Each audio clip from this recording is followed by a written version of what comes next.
nos habíamos quedado, ¿se recuerdan ustedes que habíamos empezado a hablar acerca de la Revolución de Octubre, verdad? En 1944. Entonces, nos quedamos en el capítulo número 20, ¿verdad? La Revolución de Octubre de 1944 y el final de una dictadura, que empieza en la página 311. ¿Se recuerdan ustedes qué era lo que pretendía la Revolución de Octubre? ¿Por qué todos esos grupos de personas se unieron? ¿Qué era lo que pretendían?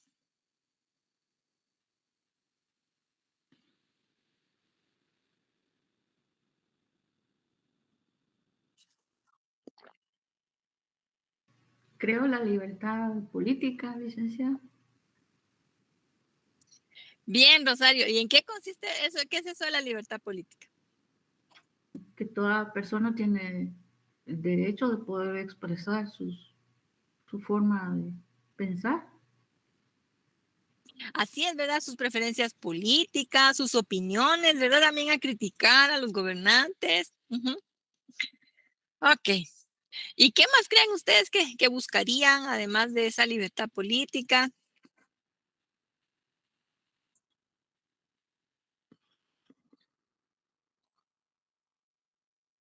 Después de tantas décadas en las que habían gobernado los liberales, ¿verdad?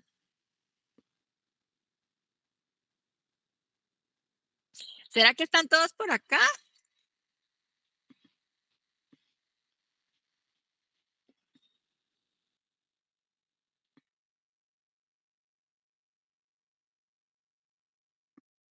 Ah, ok, ok. Pues no veo que todos, pero más, pero algunos. Bueno, como mencionaba Rosario, pues todos estos grupos se habían cansado ya de tanta represión, ¿verdad? Tanta mano dura, podríamos decir, ¿verdad? Restricciones a la libre locomoción, a poder expresarse, ¿verdad? Sus opiniones, a poder reunirse. Entonces, luego de varias dictaduras liberales, el pueblo vio que pues la forma en la que podían lograr hacer un cambio era con una revolución. ¿Qué grupos fueron los que se unieron en este plan de la revolución? ¿Quiénes participaron? La Asociación de Estudiantes. Eso, muy bien, Luis Pedro. La de Derecho, la de la EU, ¿verdad? Así que digamos en general de la universidad. ¿Quiénes más participaron?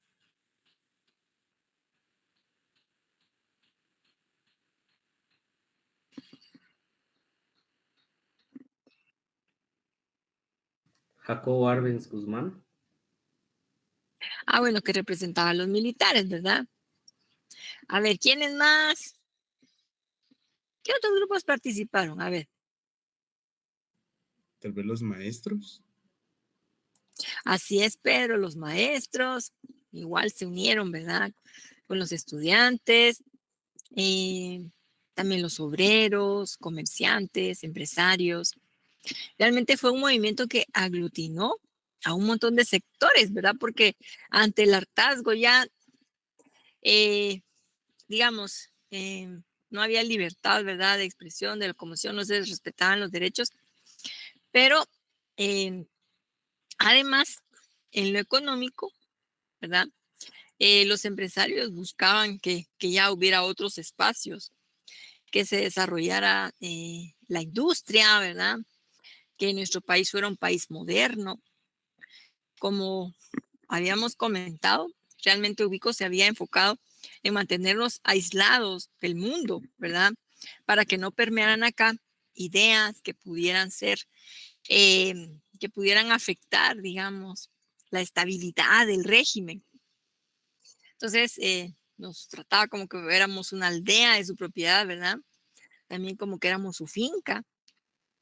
En cuanto a las formas en las que se regulaba el trabajo de las personas, pues obviamente las personas de escasos recursos estaban sujetos a varias leyes de trabajo forzado.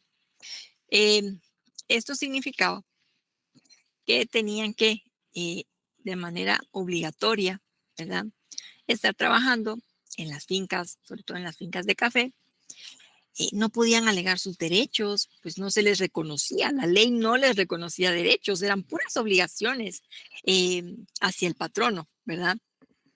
Entonces, eso significaba que éramos también, además de todas esas restricciones que tenía la población también para realizar su trabajo, ¿verdad?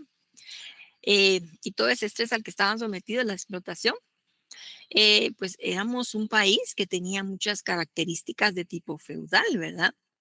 Los campesinos no podían movilizarse libremente por el país porque les aplicaban la ley contra la vagancia y en fin. Entonces, había un montón de condicionantes, ¿verdad? A nivel urbano y a nivel del campo, que agobiaban a la población. Estaban como presos, como secuestrados, ¿verdad? Y había mucho miedo.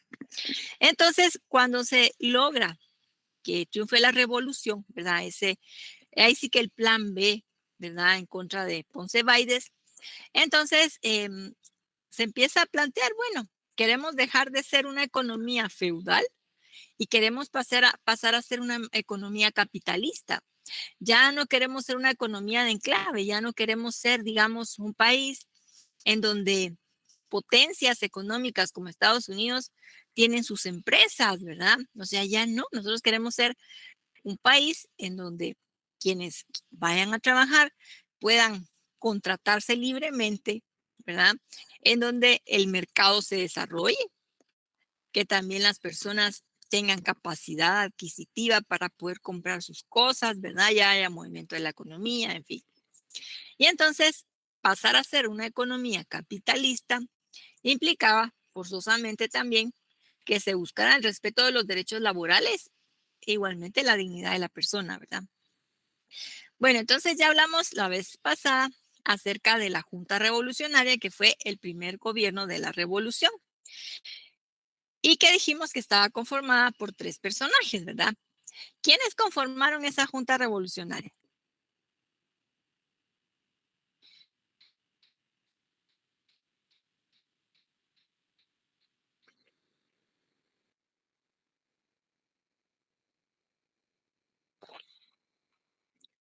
A ver, ahí miren en sus apuntes, en las presentaciones. Ay, por cierto, no me acuerdo si esta ya se las compartí. Pero en ese capítulo del libro sí está. Bueno, ¿quiénes integraban esa Junta Revolucionaria de Gobierno?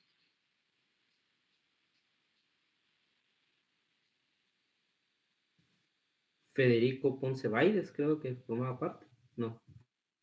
Fíjese, Luis Pedro, que cuando Ubico se fue, dejó nombrados a 3 generales, ¿sí? Pero eso fue cuando Ubico renunció. Después de eso, Ponce Baides negocia con el Congreso para que lo dejen solo a él gobernando, ¿verdad? Como presidente provisional.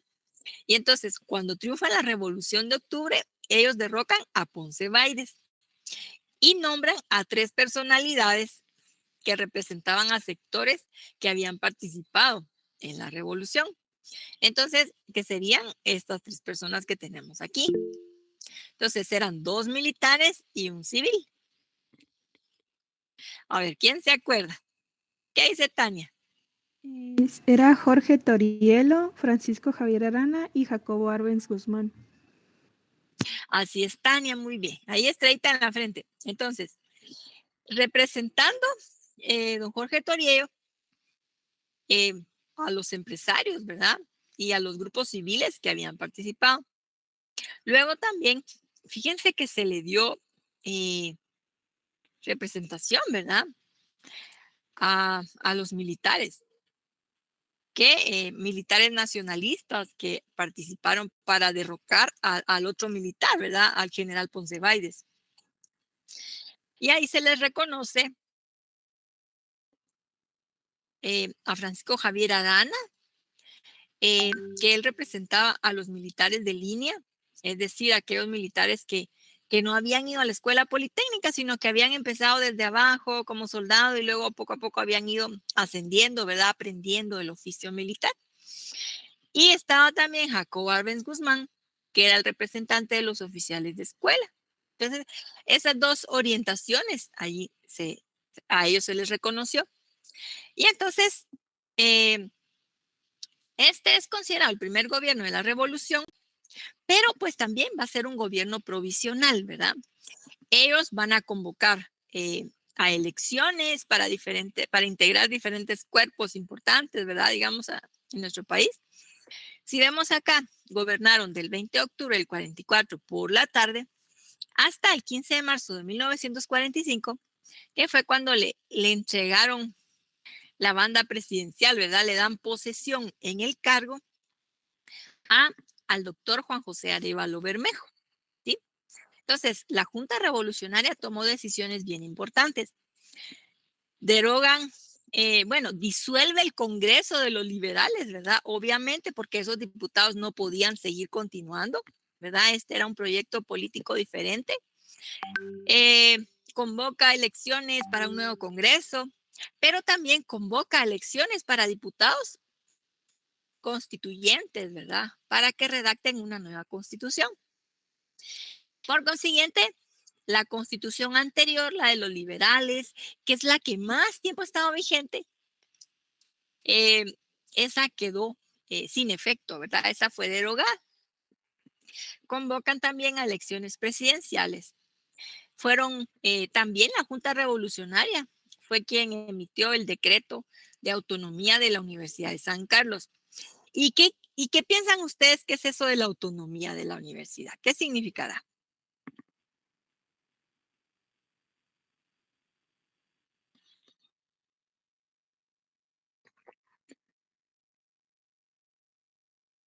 Que no se acepta ninguna injerencia política y que es únicamente académica.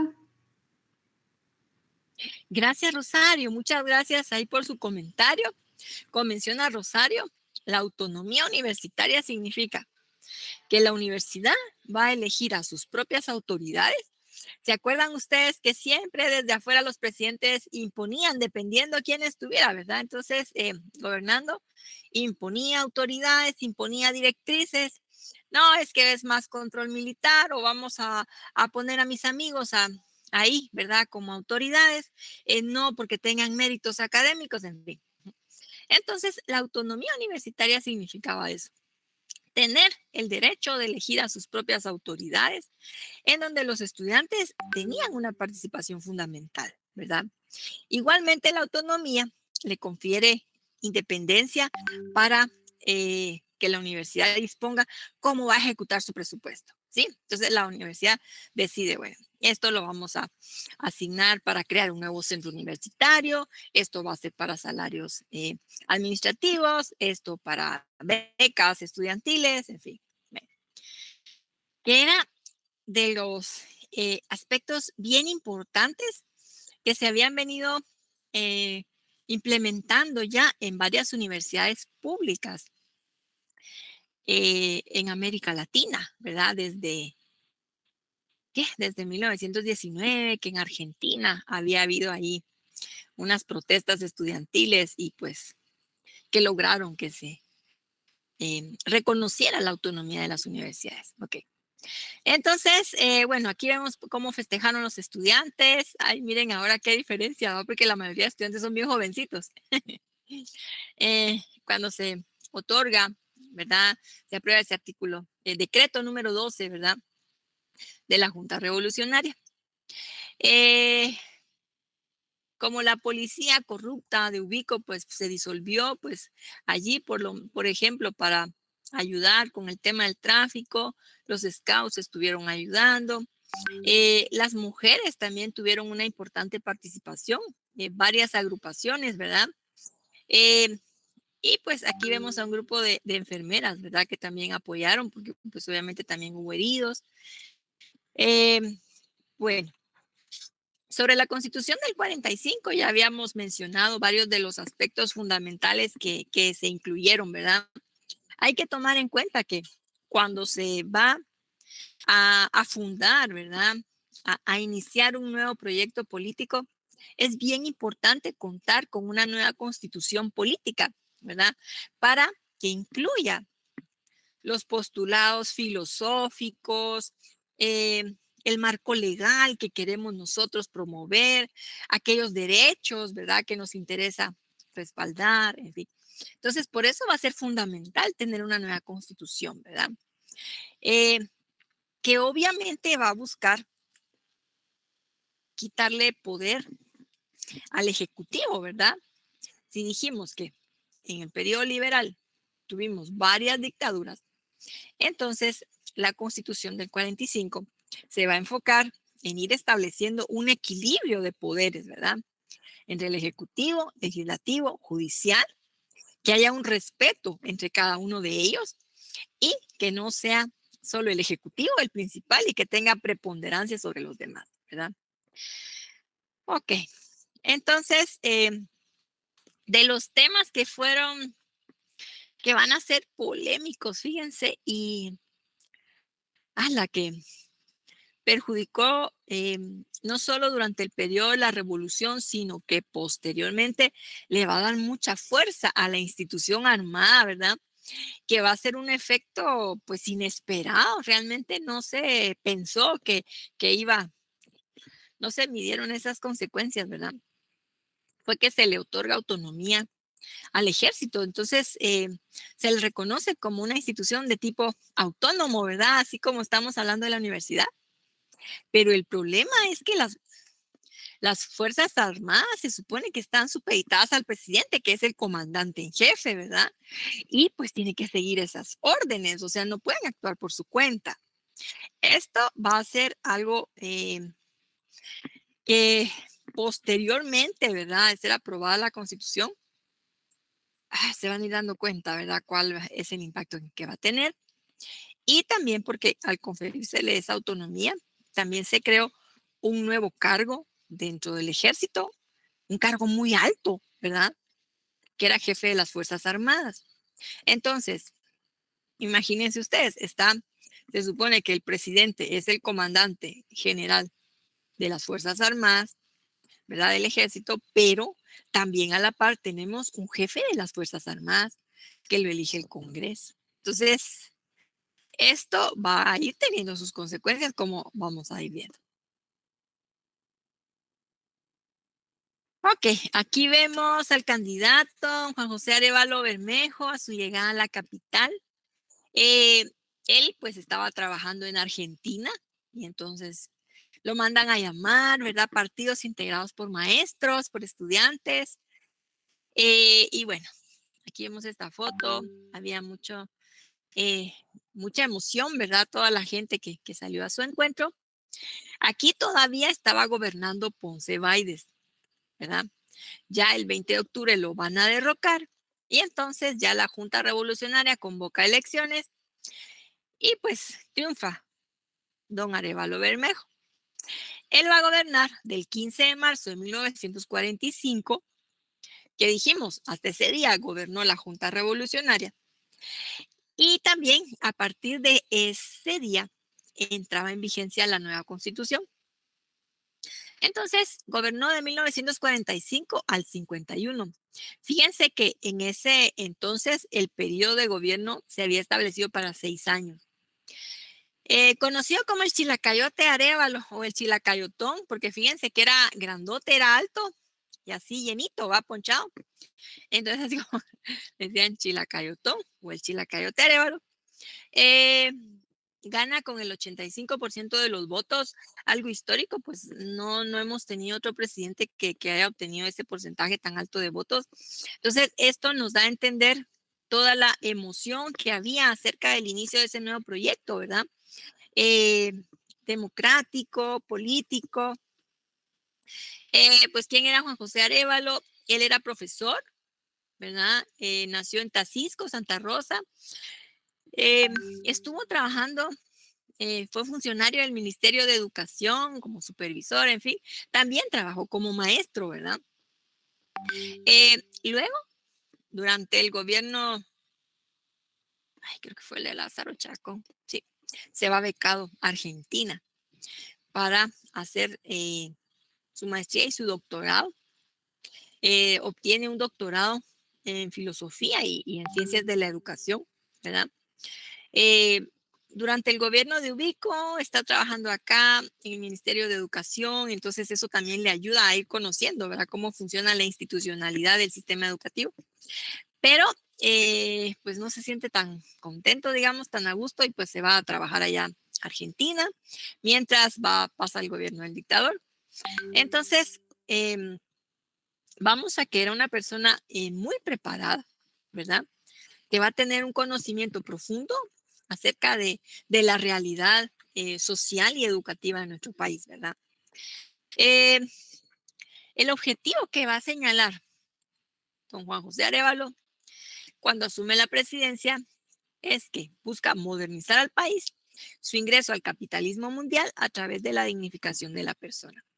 Como vimos, las leyes anteriores realmente no reconocían derechos a las personas, ¿verdad? Era como una cuestión solo de obligación, y ya solo faltaba que con el látigo trataran, por lo menos en la ciudad, porque en el campo casi que así era, ¿verdad? Entonces, es decir, bueno, sí, reconocer el valor que tiene una persona, ¿verdad? El valor moral, ¿no? Y además reconocerle sus derechos, ¿verdad? Bien. Entonces, fíjense que de don Juan José Arévalo es una frase que dice que, por ejemplo, las protestas son la música de la democracia. Y esa es una frase que ya después, más adelante, volvió a usar Vinicio Cerezo, ¿verdad? Porque obviamente después de haber padecido todas esas décadas de tanto control, ¿verdad?, sobre todo el último gobierno de Ubico, que era lo más reciente que ellos tenían, de estar tan restringidos, de no poder reunirse, no poder expresarse, ni, o sea, no se podían quejar, pero entonces tampoco podían como que reunirse con gusto, ¿verdad? Entonces empiezan a llegar las organizaciones, por ejemplo, como ya se reconoce también la organización en sindicatos, entonces llegan los sindicatos, los grupos de maestros, en fin, a la plaza, a saludar al presidente, pero también a plantearle sus demandas, ¿verdad?, sus necesidades. Y se empieza a vivir entonces una época en la que la libertad de expresión va a ser respetada, la libre manifestación, la prensa igual, ¿verdad?, va a ser respetada, ya no los van a censurar, porque en la época de Ubico tenían que casi que ponerse de acuerdo, mostrarle, ¿verdad?, los titulares del día siguiente para ver si se los autorizaba, en fin. Ok, entonces, fíjense que este gobierno de don Juan José Arévalo se caracterizó porque hubo mucho diálogo en la sociedad. Y entonces, por ejemplo, al segundo año de su gobierno, él convocó a a unas reuniones que se conoce como el Triángulo de Escuintla.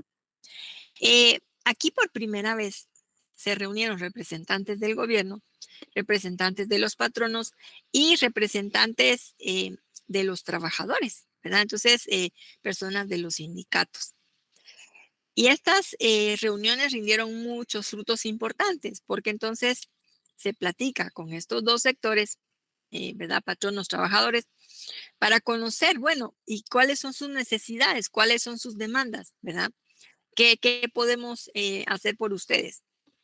De ahí surgieron un montón, eh, digamos que recopilaron un montón de información necesaria para establecer, bueno, los trabajadores necesitan leyes que realmente velen por ellos, que no sean nada más de esclavitud, ¿verdad?, y de obligaciones. Y se va a aprobar el Código de Trabajo. Aquí vemos al presidente Arévalo firmando el decreto, ¿verdad?, del Código de Trabajo en 1947. Precisamente el 1 de mayo, ¿verdad?, el Día Internacional del Trabajo. También, pues obviamente la necesidad surgió de allí, de esas reuniones, de crear un Ministerio del Trabajo que protegiera también al trabajador, ¿verdad? Porque vimos que toda la institucionalidad anterior, de gobiernos anteriores, era proteger a los patronos, ¿verdad? Las inspecciones de trabajo, Otro tema importante fue la creación de la ley de la seguridad social, ¿verdad? Y pues por consiguiente del Instituto Guatemalteco de Seguridad Social, que aunque en la actualidad pues hay muchas quejas sobre el servicio, en fin, realmente es una institución que en la que aportan los trabajadores, aportan los patronos, para que los trabajadores tengan protección. Hay muchas enfermedades o accidentes que se sufren en el trabajo, ¿verdad? Anteriormente, digamos, si un campesino se cortaba los dedos ahí con su machete en una finca, pues bueno, ni modo, hay que mire cómo le hace. Pero ya se supone que cuando la finca ya tenía a los campesinos, a sus trabajadores inscritos en el IX, pues este sistema entonces ya lo atiende, ¿verdad? Y pues en curación, en medicina, en fin. Entonces va a haber un cambio bien importante. Si vemos a la gran, era como vivir una Guatemala, pero 360 grados, es que era algo completamente distinto de lo que nuestro pueblo había estado viviendo en tantas décadas de opresión, ¿verdad? Como que había algunos respiros, ¿sí? Y después, ¡pum!, una dictadura, ¿verdad? Entonces, otra vez. Ok. Luego también se va a enfocar Arévalo en crear la banca central, ¿verdad? El Banco de Guatemala como institución rectora de la cuestión monetaria, también de la estabilidad de la moneda y de la economía del país, ¿verdad? Bueno, se creó también un instituto de fomento de la producción que pues daba incentivos para los campesinos. También buscaba promover la industria, ¿verdad? Otro de los temas, fíjense que Arévalo, digamos, Arbenz es famoso por el tema de la reforma agraria. Arévalo dio algunos pasos, ¿verdad? En ese tema. Por ejemplo, en su gobierno se aprobó la ley de arrendamiento forzado, que era una ley que establecía que aquellos finqueros que tuvieran tierras que no estaban siendo cultivadas, que podían, que se las arrendaran a los campesinos sin tierra, ¿verdad? Entonces, y además que el arrendamiento que cobraran no fuera muy alto. Y empezó también a promover el cultivo del algodón y de eh, otro tipo de siembras, podríamos decir, para ir diversificando también la economía, ¿verdad? Ok, en cuanto a los temas de la educación, que vimos que era el fuerte, ¿verdad?, de ese presidente, pues obviamente pues también, ¿verdad?, hubo un montón de cambios fundamentales. Se retoma el tema de la alfabetización para adultos, también lo de las escuelas nocturnas, ¿verdad? ¿Se acuerdan ustedes que en época de Justo Rufino Barrios se habían fundado, después se descuidaron un montón, y entonces aquí, ¿verdad? La idea era darle, acercar a personas adultas, ¿verdad?, al conocimiento de las letras, empezar a leer, a escribir. Se fundan escuelas rurales. ¿Por qué creen? Fíjense que, ¿por qué creen ustedes que era importante que hubiera escuelas rurales? ¿Qué será eso de las escuelas rurales?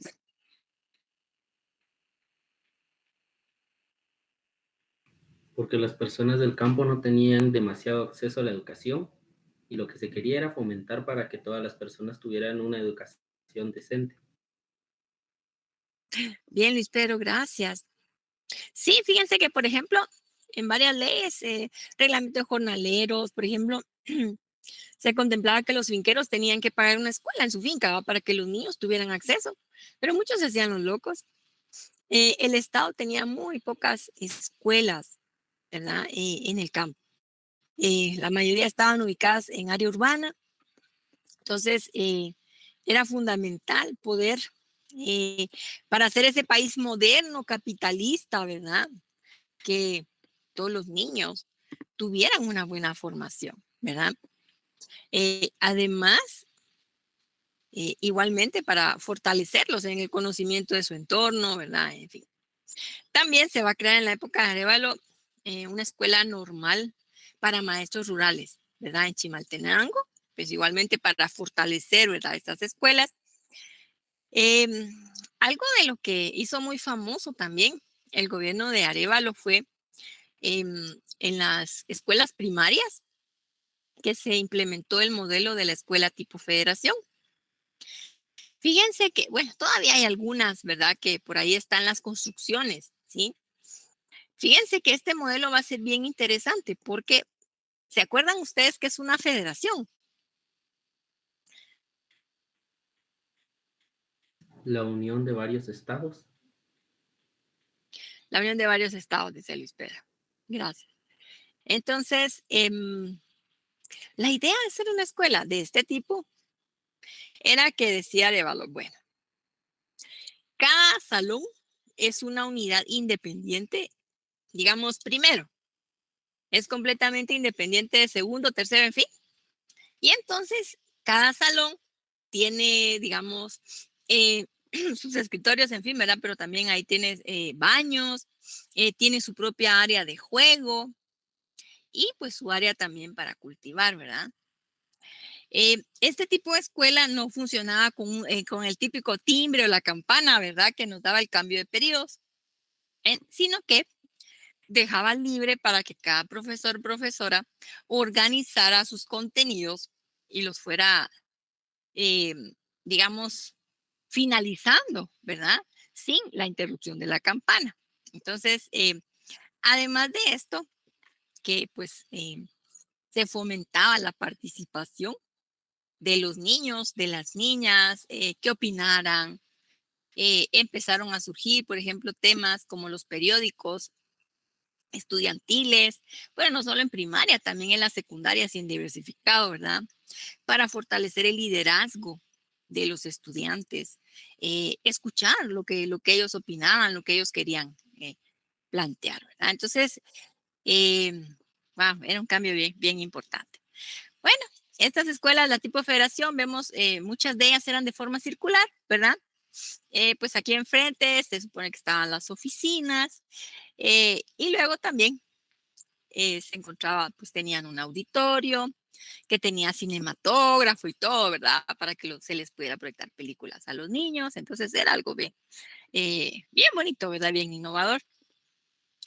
Eh, Fíjense que fue en esa época en la que también el presidente Arévalo promovió que se crearan otras dos facultades de la universidad.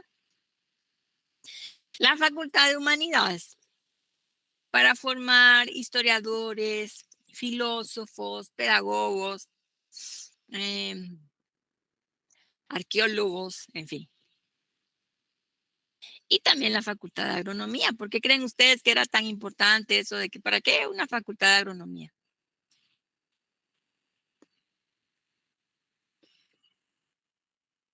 Para propiciar el desarrollo de los cultivos en la nación. Gracias, Rosario. Sí, así es. Fíjense que si queríamos ser un país capitalista, había que fortalecer el campo, ¿verdad? La producción agrícola, tecnificarla, ¿verdad? Para después poder, digamos, impulsar la industria y pues ya el desarrollo, ¿no? De otro tipo. Entonces, era fundamental entonces crear la Facultad de Agronomía y pues también se aprobó la ley del escalafón magisterial, que es una ley que establece que de acuerdo al tiempo de servicio, pues van mejorando los ingresos de los maestros, ¿verdad? Bueno. Aquí vemos, ay sí, la alfabetización, fíjense que los programas de alfabetización se financiaban con la lotería chica. Ustedes pueden preguntar a sus papás, a sus abuelitos, ¿verdad? A través de la compra de estos billetes de lotería, se iban financiando esos programas de alfabetización. Ya con los años, ¿verdad? Ya mucho más adelante surgió CONALFA, ¿verdad? La Comisión para la Alfabetización. Ok. Además, vemos una visión integral, ¿verdad? De la sociedad en Arévalo. Enfocándose en temas de la cultura, ¿verdad? Se crea el Instituto de Antropología e Historia, Instituto Indigenista para poder acercarse más al conocimiento de las culturas ancestrales, ¿verdad? De los sitios arqueológicos, tradiciones, en fin. Surge el ballet en Guatemala, la orquesta sinfónica. Eh, y también se enfoca en el deporte. ¿Por qué creen ustedes que para Arévalo era importante el deporte? O sea, ¿cuál era el chiste ahí? Por qué tanta relevancia que le pensaba dar el presidente al deporte?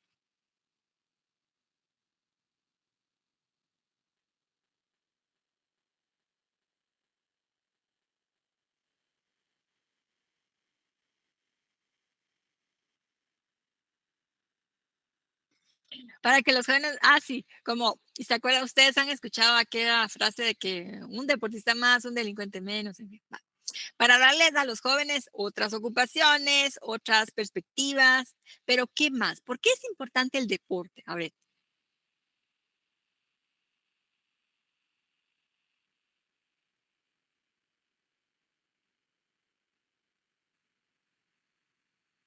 Tal vez para darse a conocer internacionalmente.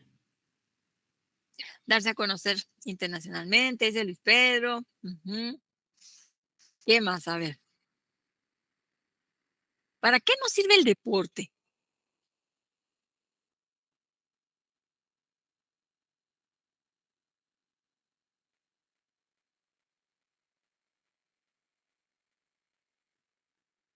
También, dice Enrique, ¿verdad? Como que para favorecer la salud mental de las personas. Fíjense que la juventud había estado bien reprimida, o sea, pensamos en el gobierno de Ubico, ¿verdad?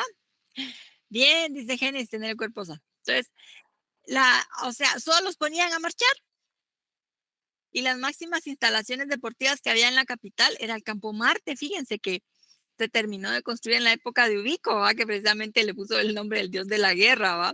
Entonces ahí con varias canchas, pero sobre todo para que marcharan los estudiantes. Entonces ya el deporte les daba otras opciones, otras posibilidades para expresarse, ¿verdad? Buscar otras aficiones, dedicarse, ¿verdad? Otras actividades. Y entonces, fíjense que esto fue bien chilero porque iban a ser los Juegos Centroamericanos y del Caribe, los sextos Juegos en 1950. Y el gobierno de Guatemala pidió que quería hacer sede. Y pues a la gran, entonces rapidísimo se empezaron a construir un montón de instalaciones deportivas porque no contábamos, ¿verdad? Con ellas. El Estadio Revolución, que ahorita es Doroteo Guamuch, eh, la Ciudad Olímpica, ¿verdad? También el gimnasio, ¿verdad? Tiene todo un montón de infraestructura, la alberca olímpica, en fin, para poder estar listos para recibir a todos los atletas, ¿verdad? Y participar. Entonces, esto fue fundamental porque a partir de allí se fundan las federaciones deportivas, se traen entrenadores en esas disciplinas, se empiezan a posicionar también nuestros atletas. Entonces, abre otro horizonte de posibilidades, ¿verdad? Para los jóvenes, pero también para dedicarse como una profesión, en fin, ¿verdad? Entonces, esto fue así algo también bien importante. Bueno, igual va a empezar un proyecto para que las oficinas del gobierno sean trasladadas a esta área en donde una parte la había ocupado la penitenciaría central y otras oficinas por ahí, ¿verdad? Entonces, decir, bueno, vamos a trasladar, ya en la zona 1 ya no cabía todo, y pues esto solo se quedó en proyecto, ¿verdad? Ya más adelante, en los 60, fueron construidos toda esa parte del centro cívico, ¿verdad? El Banco de Guatemala, crédito hipotecario, el edificio central del IX, la municipalidad, en fin. Ok, fíjense que hubo algo que afectó bastante el gobierno de Arévalo y que lo estaba haciendo tambalear. Fíjense que hubo un asesino en serie, asesinaba niños y adolescentes. Y entonces hubo mucha presión sobre Arévalo porque fíjense que aparecían muertos, ¿verdad? Acá en la capital y con señales de de haber sufrido agresiones sexuales, ¿verdad? Y entonces, en eso lo apresan, ¿sí?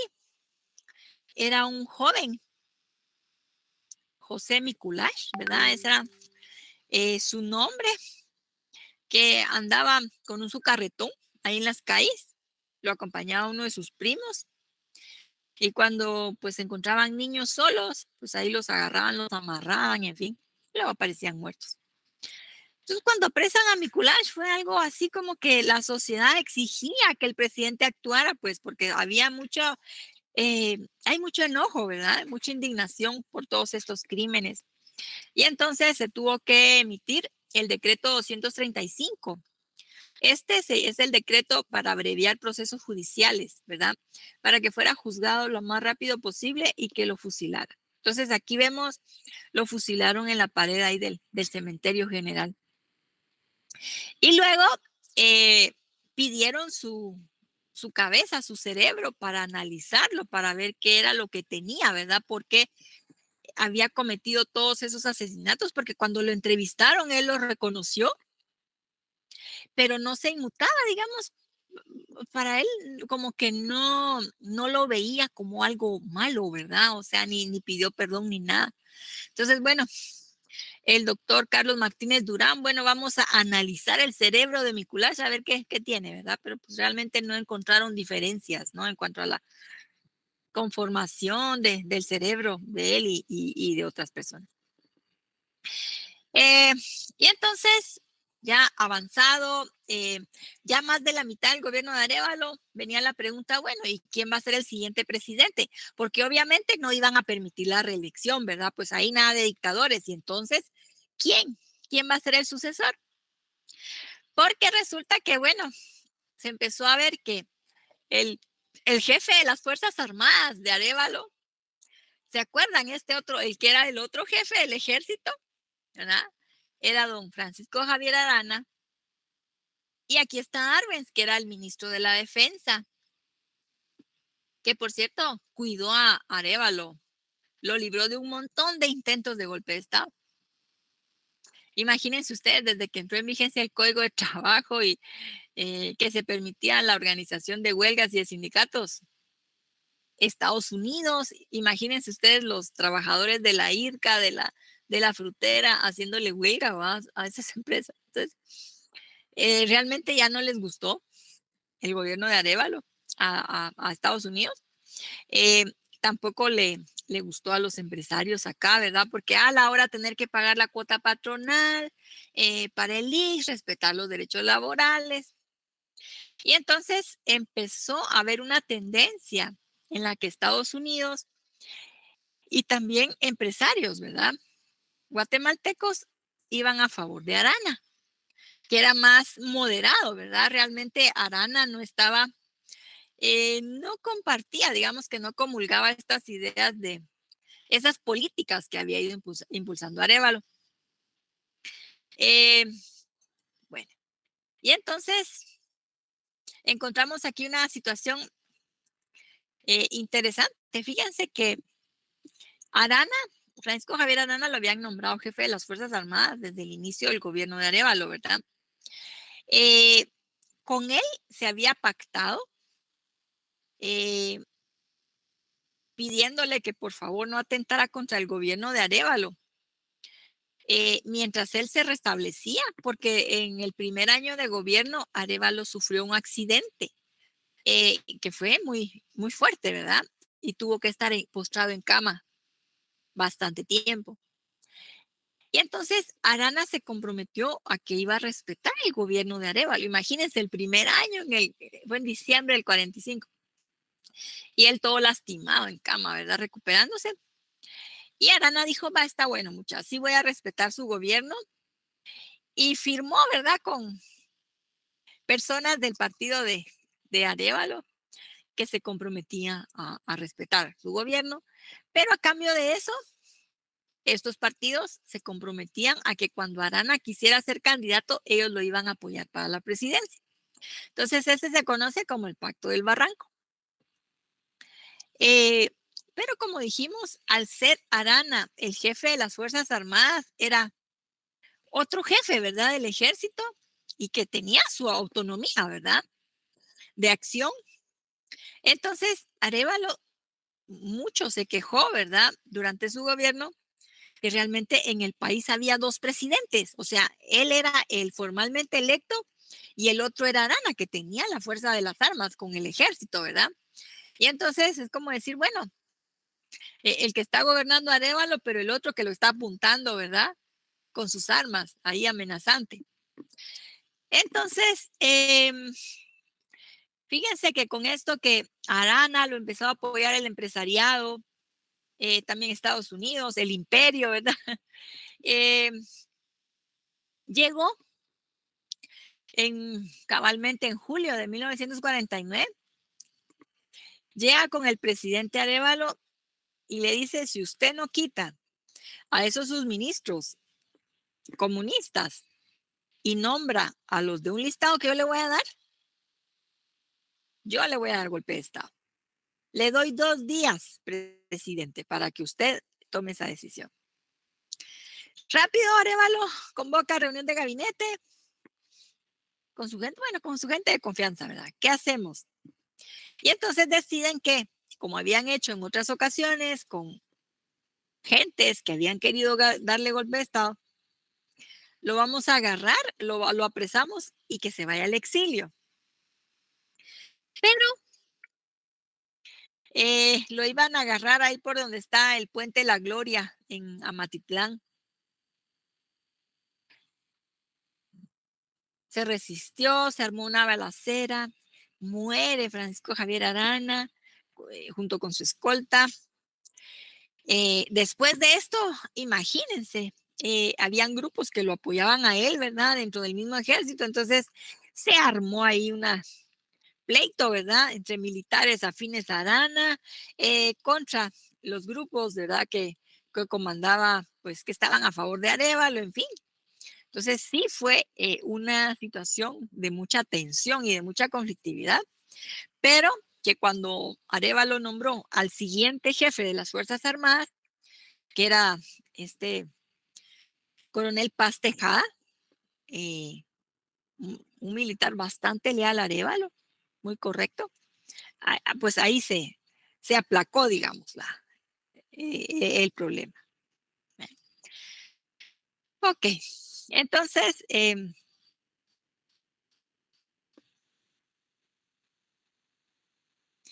nos vamos a pasar aquí a la siguiente. Ay, Dios. Fíjense que yo no sé por qué ahora me cambió la pantalla. Tuve que actualizar las actualizaciones que pide, ¿verdad? El software acá de la computadora. Pero ahora no me deja ver bien los botones que necesito usar para mis presentaciones. Bueno, ok. Entonces, pues en 1950 se desarrollaron las elecciones, a finales de 1950. El candidato pues más fuerte fue Jacobo Arbenz Guzmán. Aquí lo podemos ver acompañado por gentes de varios sindicatos, ¿verdad? Que andaba en campaña en Baja Verapaz. Gana la presidencia Jacobo Arbenz Guzmán, va a gobernar de 1951 a 1954, que es cuando le dan golpe de Estado, ¿verdad? Hay un movimiento en su contra. Conocido como el soldado del pueblo, también le decían el suizo. Arbenz, pues era un militar de la escuela, graduado de la escuela politécnica. Ha sido el presidente más joven que hemos tenido. Él, cuando ganó la presidencia, ¿verdad? Asume el cargo teniendo 39 años. Obtuvo el 65% de los votos. Había sido profesor de varios cursos en la escuela politécnica. Fíjense que le gustaba la física, la química, pero también daba cursos de historia universal y todo en la escuela politécnica. Era muy bueno en los deportes y todo, ¿verdad? En boxeo, en diferentes, en equitación, todo eso. Y como sabemos, pues Arbenz había participado en la... Ay, sí, estoy proyectando la presentación. No me parecía. Pues Arbenz era muy cercano a los grupos, ¿verdad? De estudiantes, de los empresarios, los maestros, y entonces él fue el enlace cuando se confabuló todo lo de la revolución.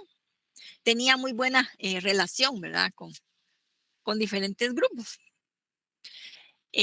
Como ministro de la Defensa, fue muy leal a Arévalo y lo protegió de bastantes intentos de golpe de Estado, ¿sí?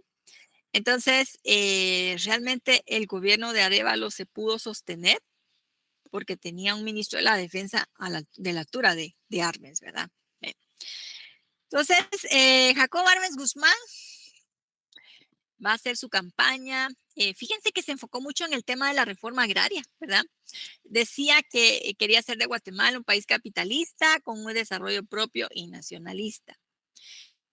Y a Arbenz le interesaba ir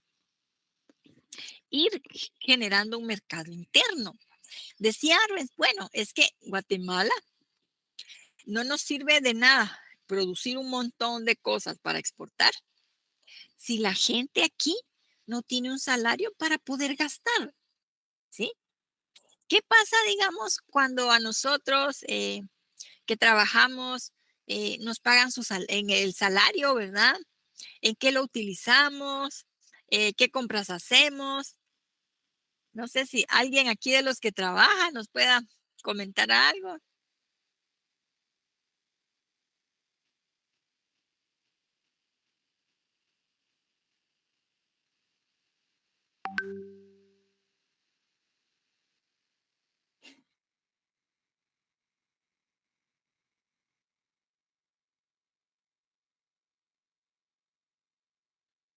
¿Por qué creen ustedes que decían, bueno, hay que apoyar a la población para que tengan un salario o para que si cultivan algo, pues puedan recibir, ¿verdad? Ganancias, para que entonces cuando reciban su dinero, obviamente van a decir, ay, si es quincena, vamos a comprar algo en Pollo Campero, en McDonald's, en fin.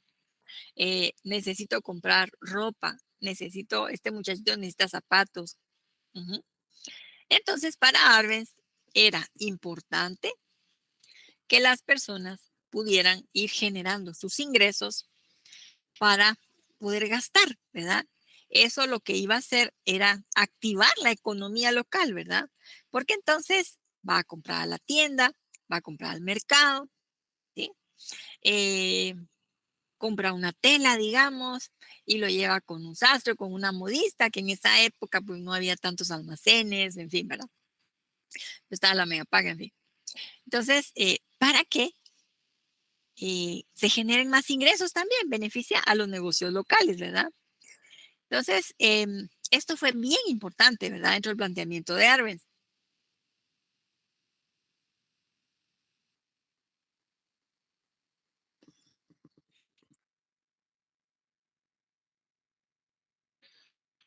Además, fíjense que con base en el análisis, ¿verdad? Viendo toda el peso que tenían todavía las empresas norteamericanas, había triunfado la revolución, ya habían estado la Junta Revolucionaria, había estado Don Arévalo, pero resulta que la United Fruit Company seguía teniendo el control del transporte, ¿verdad? Con su flota blanca, los barcos que sacaban nuestros productos de exportación. Todavía la IRCA, la empresa de los ferrocarriles, ¿verdad? Tenía el control sobre toda la línea del ferrocarril, sobre Puerto Barrios. Además, también la empresa eléctrica estaba controlada por una empresa norteamericana. Por eso Arbenz también buscaba quitarle poder e influencia a esas empresas norteamericanas que se habían convertido en monopolios, ¿verdad? Y que no favorecían el desarrollo de empresas nacionales. Bien. Entonces, el plan de gobierno de Arbenz se enfocó en varias obras de infraestructura para poderle quitar el control que tenían esas empresas norteamericanas sobre la economía nacional. Entre estas estaba, bueno, la carretera al Atlántico, una carretera famosa, la carretera al Atlántico, ¿verdad? Que todavía la estábamos esperando desde la época de carrera. Entonces, que conectara la capital con un puerto, ¿verdad? Allá en el Atlántico. También construir entonces un nuevo puerto, ya no Puerto Barrios, ¿verdad? Porque ese lo tenía controlado la IRCA, sino que habilitar el puerto Santo Tomás de Castilla para que ahí llegara la carretera, ¿verdad? O sea, la carretera se iba a construir casi paralela a las vías del tren, ¿no? Entonces, ahí para irle haciendo la competencia a la IRCA.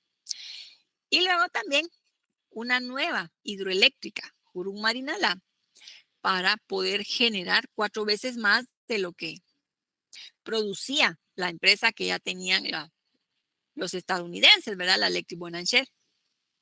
Otro de los puntos, pues, que dijimos, el principal, ¿verdad? La reforma agraria. Yo no sé si se ve bien la presentación, si se escucha. Sí, licenciado. Sí, licenciado. ¿Qué dicen los demás? Se ve bien, licenciada. Sí se ve bien, licenciada. Ok, gracias. Bueno, fíjense que lo curioso es que Arbenz ya tenía visto, ¿verdad?, cómo irle restando todo ese poder que tenían empresas estadounidenses. Pero además se respaldó en un estudio que había realizado un año antes el Banco Mundial. Es el informe Britnell del Banco Mundial. Ellos decían que la infraestructura del país era de pésima, que no tenían buenos precios, ¿verdad? No eran precios accesibles, competitivos. Y sugerían entonces invertir en infraestructura. Lo curioso va a ser que Arbenz se enfocó en tomó, digamos, como referencia, ¿verdad? Ese informe que era estadounidense, de esa agencia, ¿verdad? Estadounidense, que da préstamos, pero ellos después no lo apoyaron con los fondos, nunca le autorizaron los préstamos, ¿verdad? Bien. Entonces la carretera al Atlántico se decidió, ¿verdad? Empezar con la carretera al Atlántico porque se tenía un plan de desarrollo vial. Y entonces ahí se había establecido, bueno, hay que construir la Interamericana, que es esta la que va por el altiplano, ¿verdad? Luego también la carretera al Pacífico. Y además conectar, ¿verdad?, al Atlántico, que eran como que los ramales principales, ¿verdad? Porque vamos a ver que también se estuvieron construyendo otras carreteras secundarias, ¿verdad?, para poder conectar los departamentos con la capital. Pero pues estas eran las más grandes, ¿verdad? Y pues las principales.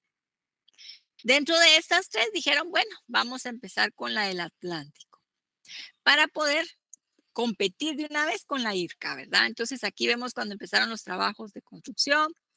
Realmente hubo mucho problema porque cuando empieza el gobierno de Arbenz, si el gobierno estadounidense ya estaba muy enojado con el gobierno de Juan José Arévalo, ¿verdad?, que ya lo tachaban de comunista por el Código de Trabajo, por la Seguridad Social.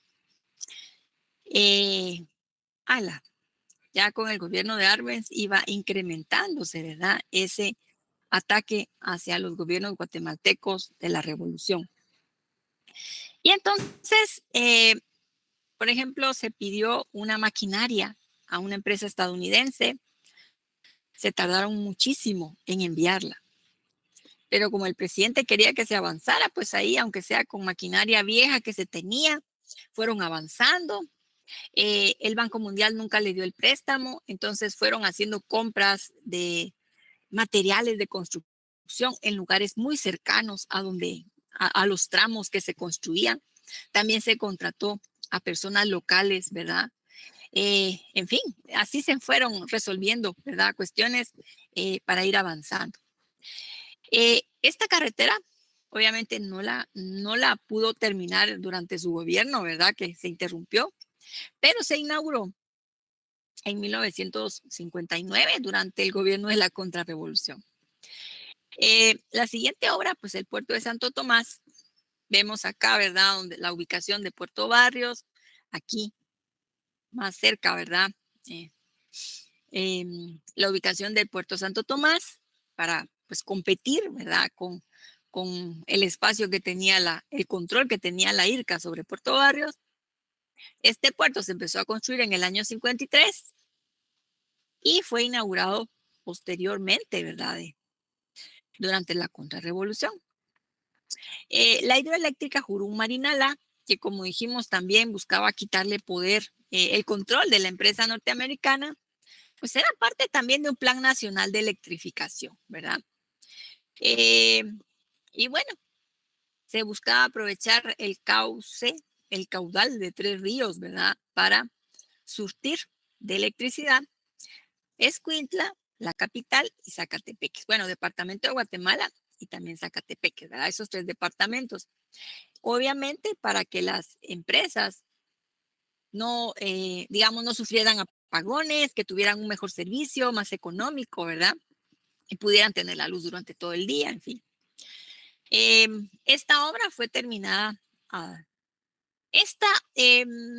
Digamos que empezaron los estudios de factibilidad y todo, ¿verdad? Durante el gobierno de Arbenz, pero fue concluida ya hasta 1970.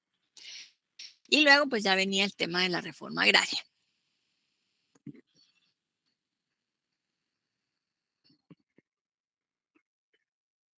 Híjoles, aquí nos vamos a quedar en la reforma agraria. No sé si tengamos algún comentario o alguna duda.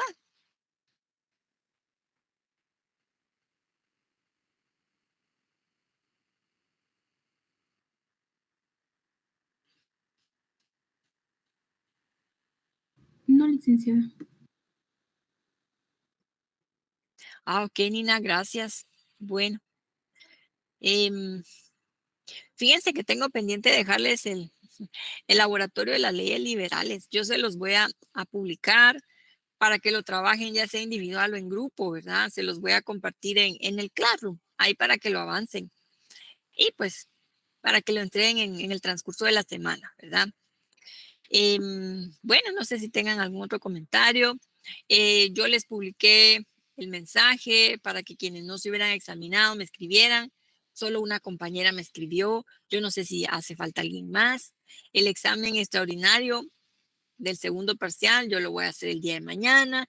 Entonces, si alguien todavía no se examinó y no me escribió, pues ahí que me escriba para que yo le programe su examen, ¿verdad? Bueno. Entonces, aquí nos quedamos, chicos.